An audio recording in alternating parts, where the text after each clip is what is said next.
The Minnesota Wild have done it. First win of the season. The losing streak is over, and they hand Vancouver another blown lead to start the season. We break down all the action on today's Locked On Wild POSTCAST. You are Locked On Wild POSTCAST, part of Locked On Sports Minnesota, your team every day.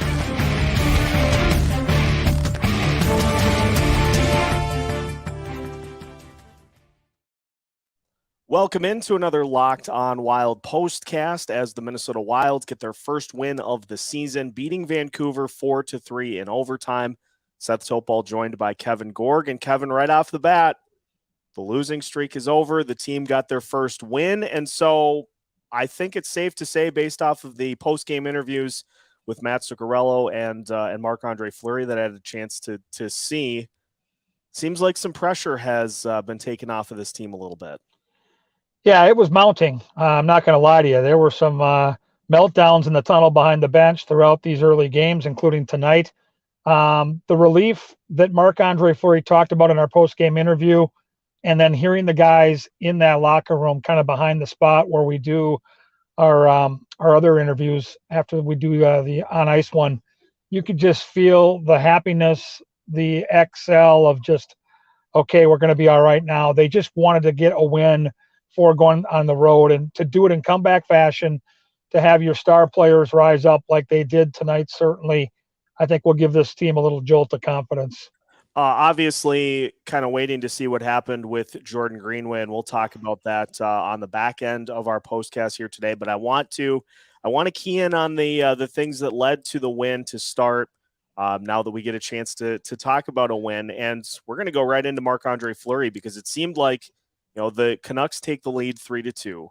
It seemed like at that point, he really kind of took it on himself to just say, hey, I got to just start making some big saves to keep the team in it. And to his credit, I thought this was by far Fleury's best game of the season. And I thought he had a great one. Might have been one of his best games in a Wild sweater, even paging back to last year, because there were some big-time defensive breakdowns that allowed Vancouver a couple of those goals in this game. And he stayed the course, and he made some giant saves. To your point, Seth, when the game mattered most, I thought that penalty kill late in the third was kind of the tipping point of this hockey game. And he just looked different in the net. He looked like the guy we've always been used to seeing. He's always going to be out there playing an acrobatic style, but he made some giant saves, and it looked like he had his mojo, stacking the pads, tripping up JT Miller, poke checks. He was aggressive. Sometimes when goalies go through a tough stretch, they stay back and they're tentative. Marc-Andre Fleury is a veteran, and he got back to being the aggressive goalie he's always been. He's been a bit of a riverboat gambler, and it paid off tonight because I thought he was the difference. In just looking at this game on Locked On Wild all week, we keyed in on the fact that Vancouver's power play is not good. And so if there was going to be an opportunity for the Wild to not allow them to stay in this game, it was for the Canucks power play. And to the penalty kill credit, they did not allow Vancouver any additional looks there. No, they did a nice job. They limited how many chances they gave the Canucks. And the Canucks power play has struggled early in the season. I think it's a power play that has plenty of skill. When you look at Pettersson and Brock Besser, JT Miller, Hughes on the blue line, they're going to be a dangerous power play before this year is over. Maybe you're catching them at the right time, but certainly special teams have been a real bright spot in the early season, which has been a tough start. But the power play has been brilliant for Minnesota tonight. The penalty kill rose up.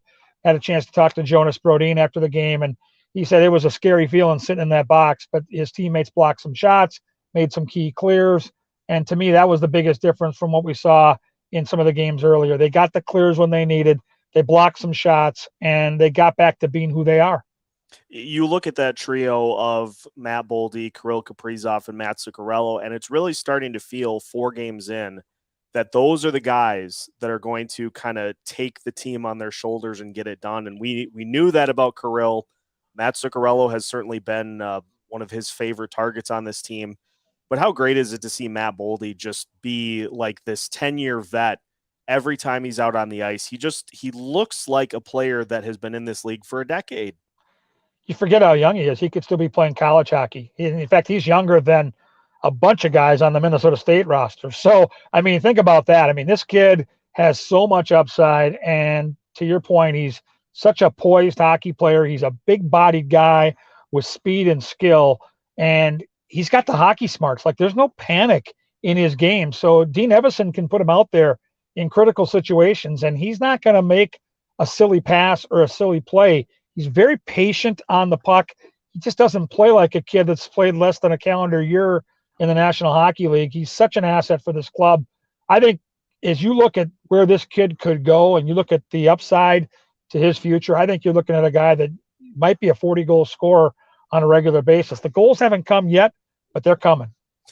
Shout out to Sam Steele as well, got his second goal of the season. And, we saw a lot of those guys who have been playing up in the lineup to start the season, back down to the fourth line role in Steele and Jost. And that was probably the best game of the season for the fourth line tonight. And it was a huge one. Well, especially when you consider that Jordan Greenway went out early. We'll get to that later in the show here. But the speed that fourth line possesses is a problem for teams because they're going to have really good matchups. Ryan Carter made the point during our broadcast tonight that a lot of fourth lines are built with more of grinders and physical guys and tough guys. Well, when you throw those three guys together, and if you mention Jost and Steele and Duhaime, they can fly. Like, that might be the fastest fourth line in the National Hockey League, and that can give you some really distinct matchups that can create offense because those guys have skill. Sam Steele had his second goal of the night tonight. Jost has been knocking at the door, and Duhaime, I thought, had a really, really solid game tonight. So we'll see how it is moving forward, but that is a nice combo to have in your back pocket if you're Dean Evison. Minnesota Wild get the win tonight, 4-3 in overtime to pick up their first win of the season. They now head out on the road on a 5-game road trip. We will continue our Locked On Wild postcast talking about the potential injury for Jordan Greenway, and we'll wrap up with a couple of other things as well. But first, a word from our sponsor, betonline.net. They're your number one source for betting football and the start of the new NBA season. You can find all the latest player developments, plus team matchups, news, podcasts, and in-depth analysis of every single game you'd possibly want to bet on. And as always, betonline.net remains your continued source for all of your sports wagering information, with live betting and up-to-the-minute scores for every sport out there. The fastest and easiest way to check in on all of your favorite games and events, including Major League Baseball, MMA, boxing, golf, the NHL, the NFL, and the NBA. So head to their website today or use your mobile device to learn more, all at BetOnline, where the game starts. Minnesota Wild win 4-3 in overtime. Our Locked On Wild postcast continues. And Kevin, Jordan Greenway came back. He was throwing his body around as we would expect nothing less of him in this lineup, but unfortunately left the game. And it looks like he is going to miss the Boston game for sure. And they're just kind of trying to figure out maybe what more than that he might miss in terms of games. Yeah, you really feel for Jordan. I had a conversation with him at practice yesterday. He had this big old smile on his face, and it was a long summer, and he had multiple issues: shoulder surgery, cyst on his ankle, wisdom teeth out. So he kind of went through the ringer this summer, and I will tell you, he's in the best shape he's been in. Like, he is ready to go.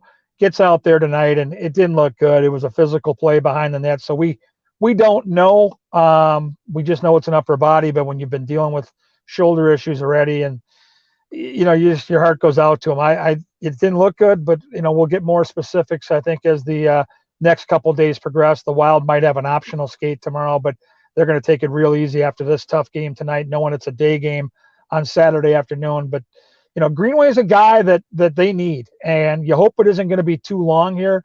You can miss guys in October and November, but come crunch time, you want to have that line available. That grief line is such an asset for the Minnesota Wild. So let's just keep our fingers crossed and hope it's not too serious. But I'm just thinking of Jordan tonight because of the time he put in, the summer he went through, how excited he was to play, and then have kind of the rug pulled out from under your feet that quickly. It sucks. Yeah, and how good that line looked with him back. They were definitely, Foligno and Eriksson Ek were definitely invigorated by having him back on that line. So hopefully it's nothing major, but the Wild will get some reinforcements back as John Merrill, it sounds like, is going to be ready to play here on the road trip.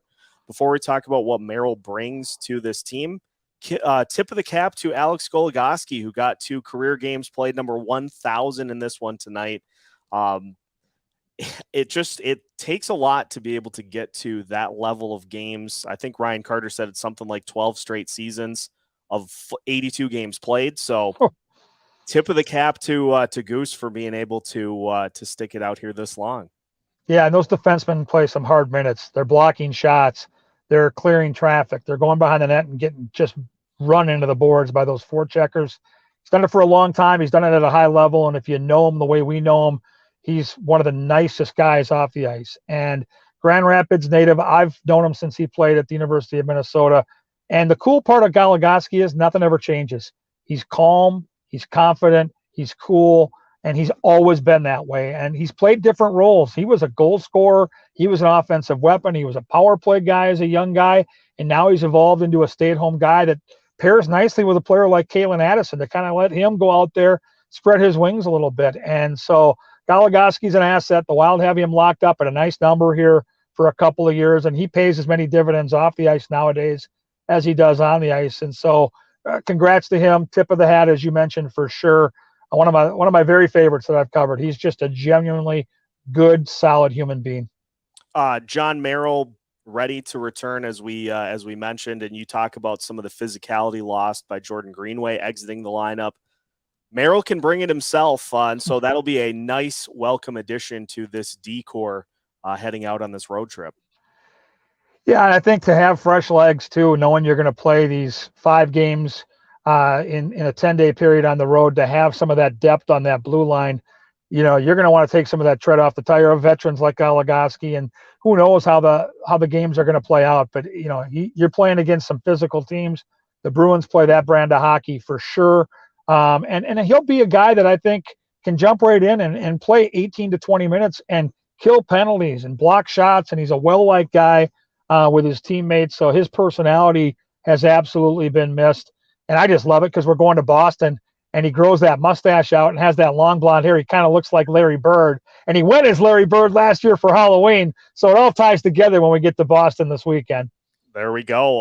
Yeah, it's a 5-game road trip, and it's interesting because you look at this road trip at the start of the season and you think, okay, you got Montreal, you've got Ottawa, pretty winnable games. The Eastern Conference is going to be a force this year. And so this is going to be a tough test for this Wild team throughout all these games, maybe with the exception of Chicago at the end.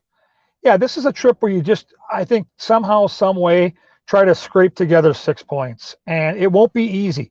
Like 6 points is a pretty lofty goal. When you think about a day game in Boston, they're playing well. They're off to a 4-1 start. They won an overtime game tonight against Anaheim, but they peppered John Gibson in that hockey game. Before that, they had scored 5 or more goals in every contest. And then you look at Montreal, who's got nothing to lose. They're out there freewheeling it. They blew out the Coyotes tonight. Ottawa's dangerous. They just beat the Bruins 7-5. Detroit and the Wild played a humdinger last year in Detroit. I think it was a 6-5 game. So there's not going to be anything easy. Maybe Chicago, but again, that's second of back-to-back at the end of this long road trip. So that might be the great equalizer. You can scrape together 6 points, come home, kind of settle things down, get the season kind of going here. I think the Wild will feel awfully good, and I do think tonight's game matters. I really believe, Seth, that winning this game tonight, not just getting the monkey off the back, but the way they did it is also going to help them on this road trip. Some things to further iron out here as the team goes, but as you said, getting that first win of the season, that takes some pressure off this team, and a perfect time to do it right before the first big road trip of the season. We will keep tabs on how things go throughout the course of the road trip, of course. Thank you to everybody who tuned in for tonight's postcast, recapping win number 1 on the season for the Minnesota Wild. Make sure you are keeping tuned in with Locked On Wild so you don't miss out on any Minnesota Wild news or notes throughout the week. And make sure to stay tuned for our postcasts all throughout the season as well. Make sure you're following along and hit the subscribe button on YouTube so you don't miss out on any of the content we have for you. And you can find it all as part of the Locked On Sports Podcast Network.